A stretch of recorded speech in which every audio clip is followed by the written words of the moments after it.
The way people they counter sue Femi falana chamber these days, be like say they don't fear the man again. Una remember the last video I do about this man, about this guy. Now, the guy not just reply the petition. The guy also talk say he go petition everywhere. EFCC, ICPC, everybody go collect. They hear the guy reply. Like, he can't be like say this big name no they really work again. This whole big name, they really push anybody to enter one kind, para.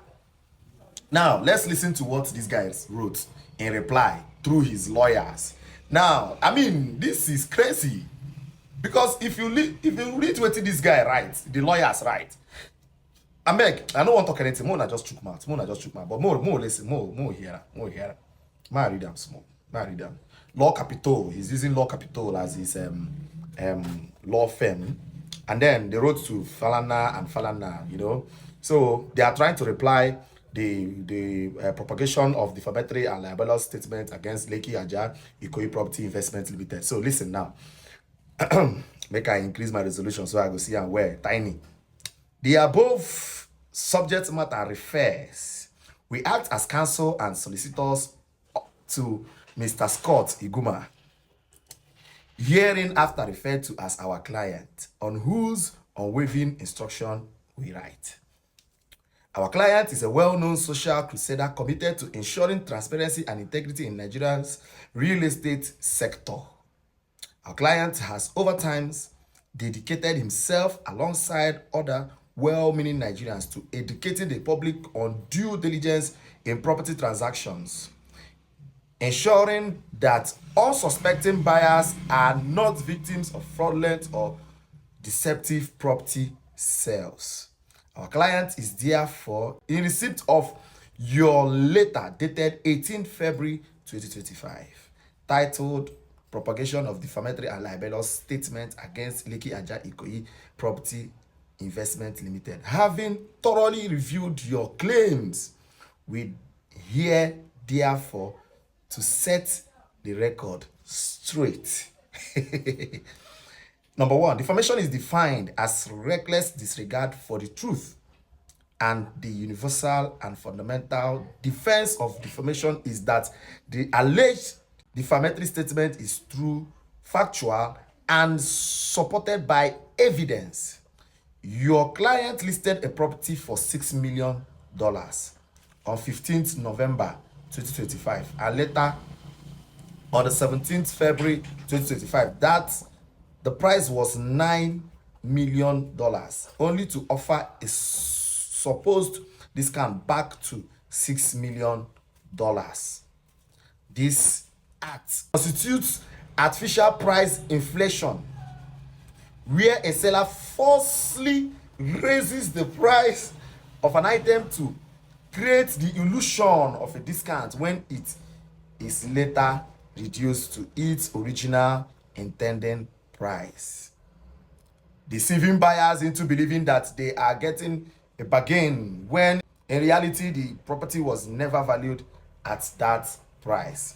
At the Como, this tactic is a classic example of consumer fraud, which is expressly prohibited under Part 7, Section 123 of the Federal Petition and Consumer Protection Commission, FCCPC, Act 2018.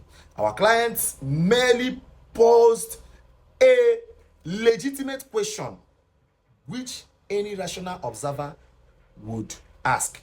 Where did the discount of an entire $3 million come from?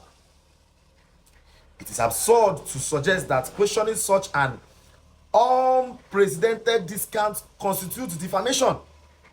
A reasonable and objective observer would recognize this as a legitimate concern, not a false or reckless statement. 2. Assuming but not conceding that our client's statement was baseless, he carefully chose his words.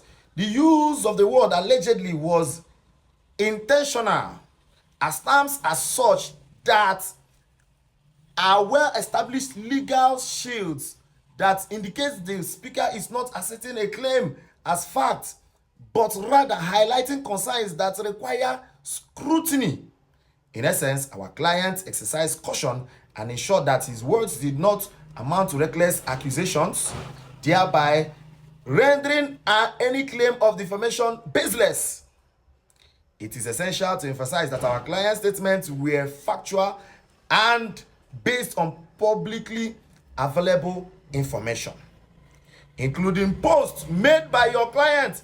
The property listing, pricing details, and discount claims were all sourced from your client's own publications. Our client simply raised concerns based on these publicly disseminated materials, which cannot by any stretch of imagination constitute defamation. More importantly, your client has engaged on conduct that directly contravenes Nigerian financial regulations. Now this place suits me pass. Thereof, our client's instructions, we have filed a petition with the Economic and Financial Crimes Commission, EFCC, against your client for violating the Central Bank of Nigeria CBN Act by listing property in US dollars rather than Nigeria Naira.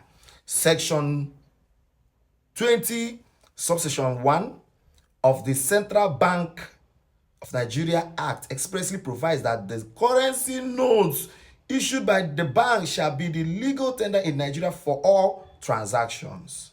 Your client's decision to price properties in foreign currency is a clear violation of the provision and raises serious regulatory and legal concerns. Section 20, subsection 5 of the same act also provides that for the punishment against any erring offender. Now, WHALA don't dey. But again, don't dey. Anyways, that's not the end of it. That's not the end of it. It's still there. It's still there. Make I talk the other places where they say they go petition. The Federal High Court also buttresses these provisions in the case of ROB Property Limited and Guarantee Trust Bank PLC, FHC/L/CH/374/2016. Reiterating that the CBN Act renders any non-Naira transaction or agreement entered into by any person or corporate entities in Nigeria illegal. Additionally, our client has filed a petition with the Federal Competition and Consumer Protection Commission, FCCPC. Petition don't full everywhere. To investigate your client's pricing methodology, alleged deceptive discounting tactics, and potential consumer exploitation. Your letter appears to be a calculated attempt to intimidate and silence our client from carrying out his advocacy for transparency and fairness in real estate transactions. We wish to make it abundantly clear that our client will not be bullied or silenced by any baseless legal threats.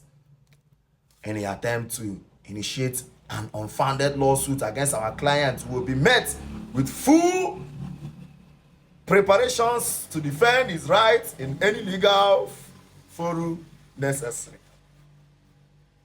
It is in your client's best interest to address these serious regulatory violations and concern raised rather than attempt to shift attention by making empty threats against our client. Accept our highest form of professional regards. Yours sincerely, Stanley Aleke, Esquire, Managing Partner, Law Capital, Chioma Nena, Hero, Esquire, Associate, Law Capital. Omo, WHALA, I'm gonna go this case. I'm gonna follow this case to the end. Make I see who go wrong.